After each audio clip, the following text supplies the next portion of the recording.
I was actually sitting right here when I got the call.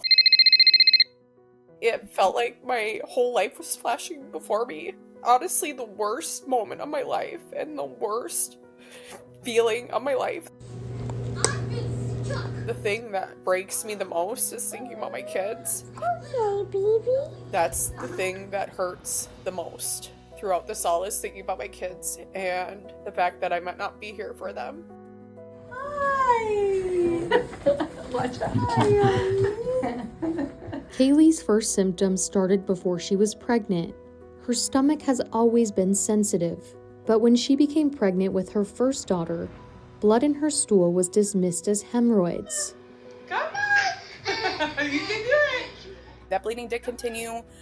As a first-time mom, I'm so busy. I put myself on the back burner. My job was to take care of my baby and put myself on the back burner, and which I regret. With her second pregnancy 2 years later, the symptoms showed up right away. I was experiencing really bad back pain.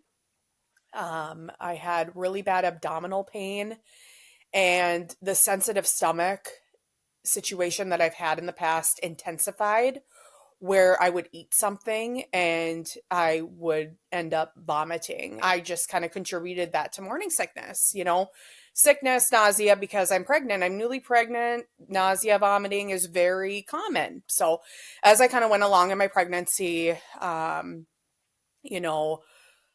symptoms intensified. Like with their first pregnancy, Kailee and her husband decided to do non-invasive prenatal testing. I was working out one morning at the gym and my results came through. So I run to the locker room and I call my husband and I'm like, can I just open it right now? Like, I can't wait. I can't wait till the end of the day.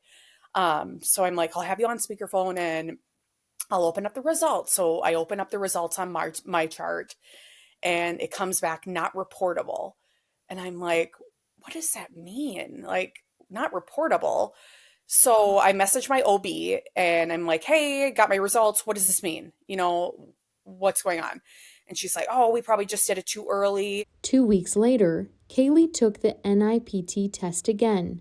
Just like before, the results came back as not reportable. At this point, I'm like, what is going on? Like, what is wrong with me? What's wrong with this test? So I reach out to my OB again and I'm like, hey, what's going on? Like, I got this test back. Like, I'm kind of freaking out. Of course, I go to Google, I start Googling things. And what I've learned from this whole experience is stay off Google because it just makes things so much worse. After 2 inconclusive tests, Kailee was sent to see a genetic counselor. That's when they realized the counselor was actually concerned about Kaylee's health, not the baby's. I called my husband and basically told him, I was home alone. I was actually sitting right here when I got the call, which is kind of crazy. I called my husband and I just, told him, what the call I just got. And I was just very emotional. I ended up calling my mom. Obviously, I was scared. An MRI revealed Kailee had a mass growing directly in front of her uterus. We were anxious to hear the results. Like, what is going on with me? So I put it on speaker and she tells me, she's like, Kailee, we see cancer and it looks like it is pretty advanced. At that moment, I felt like I was going to pass out. It felt like my whole life was flashing before me. And honestly, the worst moment of my life and the worst feeling of my life that I never, ever, ever want to experience again or ever want anyone to experience. She let me know that, we suspect that it's colon cancer. The cancer had already spread to her liver and lungs. And I'm 34 years old. I never expected to be going through this at this age of my life. And honestly, the thing that breaks me the most is thinking about my kids. That's the thing that hurts the most throughout this all, is thinking about my kids and the fact that I might not be here for them. Kailee was diagnosed with stage 4 colorectal cancer when she was only 15 weeks along with her baby girl. Together with her husband and family, Kailee made the decision to seek answers at the Mayo Clinic. I knew it was going to be really tough. And we walk in, and it was my husband and my parents actually wanted to come down too. And my oncologist walks in and, kind of goes over, what's been going on with me. And then he gives us, two treatment options. One was a less aggressive option if I'm going to keep the baby, and the other one was a more aggressive option if I was to terminate my pregnancy. And he basically said, you got to make a decision and we can go from there. So that was the worst thing I've ever had to go through was, you choose yourself or you choose your baby, or, it felt like that. The baby was healthy and growing, so Kailee decided to do 4 rounds of chemotherapy while still pregnant. Being pregnant and going through this was a lot tougher on my body just because, I was growing a baby. I was, more tired. I'm chasing a toddler around. Who's that puppy? I look back to those times and honestly, it's kind of foggy. Um, going through those 4 rounds, and chemo was so new to me then, everything was a new experience back then. And, I talk about, my mindset a lot. I had, a winning mindset of, I'm going to do this chemo and I'm going to feel good and I'm going to do everything I can do. Kailee gave birth and now is a mom to 2 beautiful girls. When I was first diagnosed, I'm like, what do I do? Do I pull them out of daycare and, do I keep them at home with me? And we just kind of thought, it's important to keep them in a routine. Keep them in a routine, keep things as normal as possible.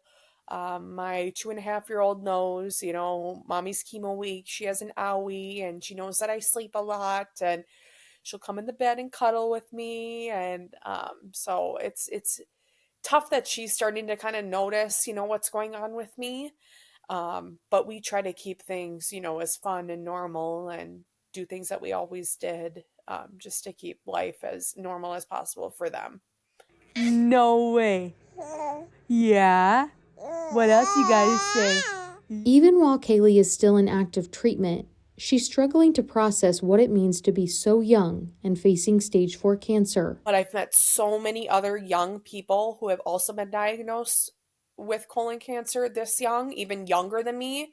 Actually, everyone in my group chat's younger than me. I'm the oldest one. So, and I'm not old. So I'm almost 35. But just hearing that, it's scary.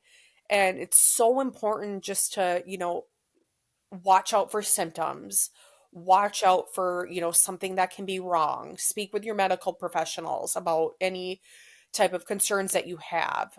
It just shows that cancer can pick anyone, and doesn't matter if you're old, you're young, you're rich, you're poor, they will pick anyone. Kailee stays positive for herself and for her kids. Days are really tough. Sometimes I get results that I don't like, and but then a couple weeks later I get results that I do like. So it's important just to stay positive. It's a marathon, not a sprint, especially in this journey. It's going to be a long road for me, but I think that with a positive mindset and continuing to keep going, that good things can happen to me.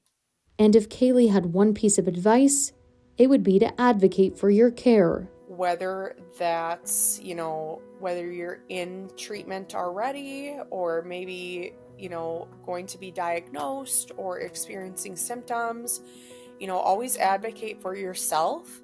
Advocate for what you think you deserve. I've heard a lot of stories of people who have gotten to remission just by pushing and pushing and pushing and getting second opinions.